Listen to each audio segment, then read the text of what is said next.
city, where we believe fully in the environmental protections that you all work at every day. We work out every day as well. Most of the people in the room ardently believe in that, so we'd like to welcome you all, as well as everybody else that is here today, to our house here, to the administration building. We will be providing written comments later on during the comment period. The only thing I'd like to say tonight is to echo the comments made jointly by the Springdale Valley Water Utilities with respect to the minerals numbers as being numbers that were identified as existing values within the streams and not intended initially to be set up as standard criteria within the stream segments where they're written. And that's my comment I have. Thank you very much. Thank you. Kevin Jones. Kevin? Oh, okay. Thank you, Kevin.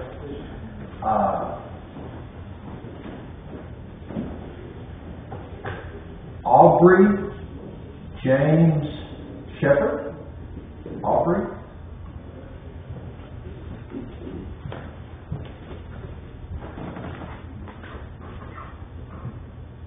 Yes, sir. I'm very concerned about the buffalo right now. I think every major conservation group in the state and a lot of people who are farmers and don't like much regulation, even so, they care about this river. I think the fact that your board and the ADEQ as an agency and the board, whatever the separation is now, the titles have changed over the years in my experience out of the writing. But anyway, it's a shame that we don't have more power. It's a shame that more people, this room is pretty full because professionals are mostly here. You got to get the word automatically.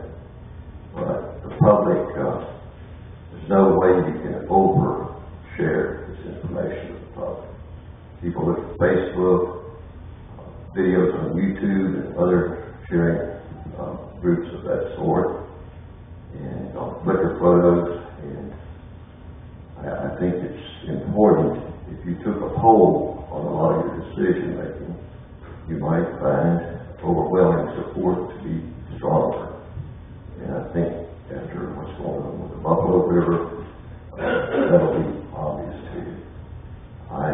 This morning myself went out and photographed and did a little video reporting on the streams within a mile of my house inside the city limits.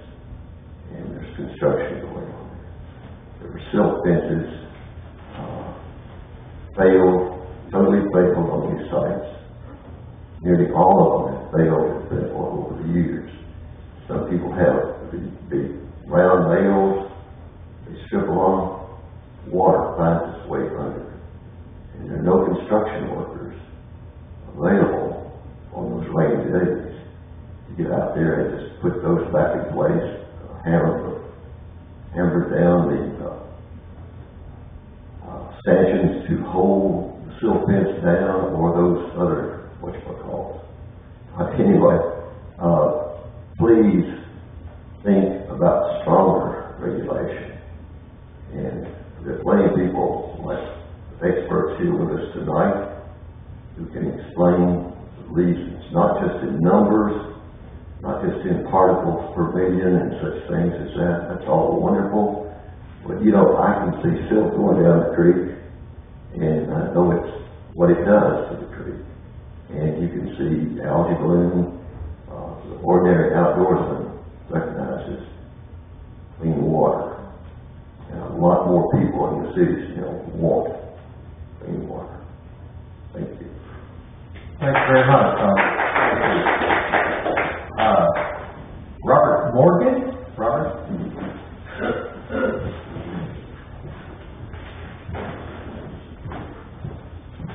Thank you. I'm Dr. Robert Morgan, Manager of Environmental Quality at Beaver Water District, and appreciate the opportunity to talk to the Commission.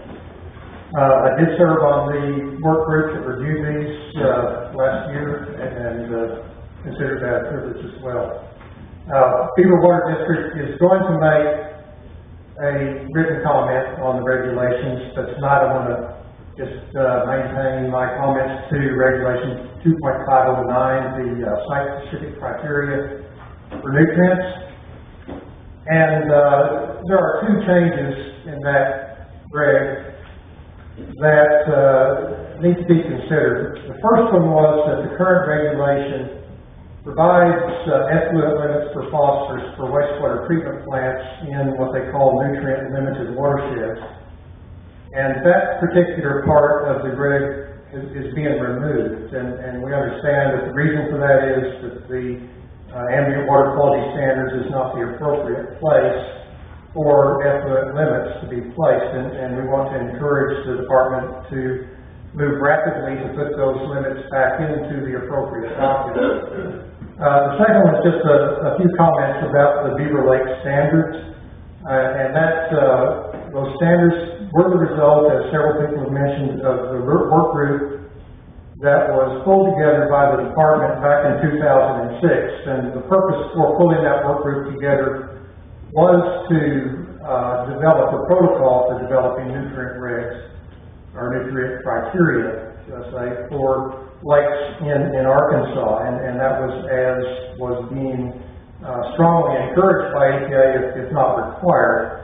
So the reason Beaver was selected is because over the years there has been a wealth of data collected. And it takes a lot of data to do good scientific work. Dr. Kent Thornton from DSCN and Dr. Joe Nix led the effort. They're the two godfathers of water quality science in Arkansas. Kent was the author of the textbook on reservoir mineralogy. So it was a well-led group. I also had the privilege of working with that group, and but Kent and Joe definitely were in charge. The process that they took was strongly scientific based. They started by reviewing the standards from surrounding states because we wanted to be sure we weren't the most strict around.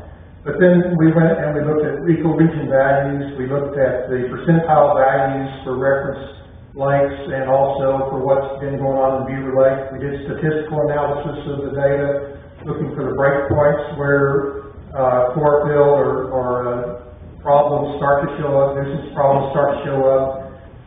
We did empirical nutrient loading models, we did dynamic water quality modeling, and I guess maybe one main thing came out of it, we decided that the chlorophyll and secudets were the more appropriate things to regulate because that's what really matters to the world. So in short, I think these standards are strongly scientifically based, like everybody wants. They're reasonable for Beaver Lake. Part of the science was deciding where the sample should be taken to protect the whole lake.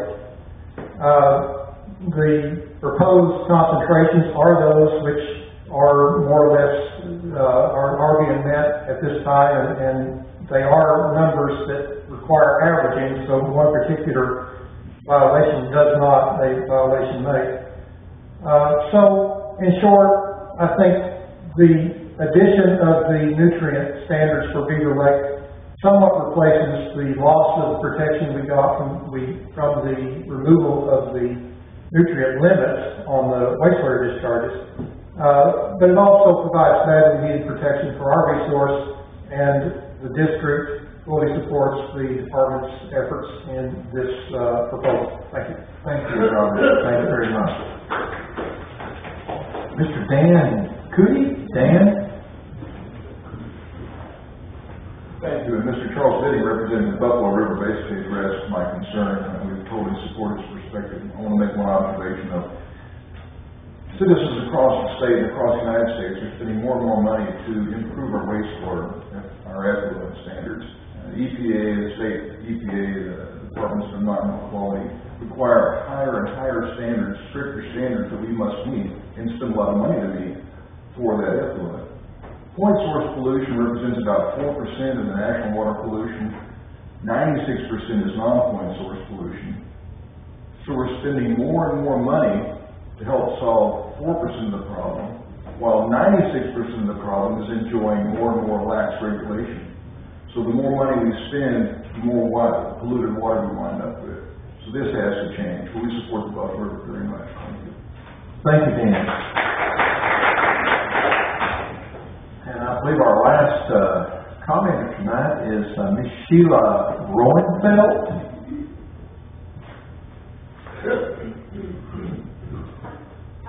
Thank you. I'm a resident of Fayetteville, and I'm also a business owner along the Buffalo River.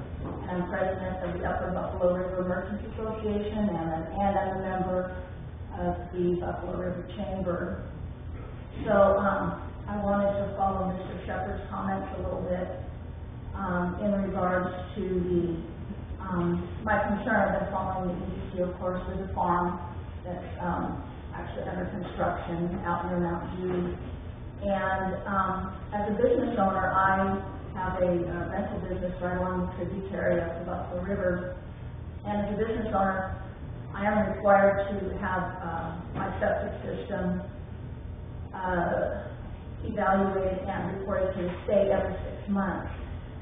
And I have, of course, minimal rent business along there. And my concern is that the proposed farm, they're also only required to have testing done every 6 months along the Big Creek River, the tributary to the Buffalo.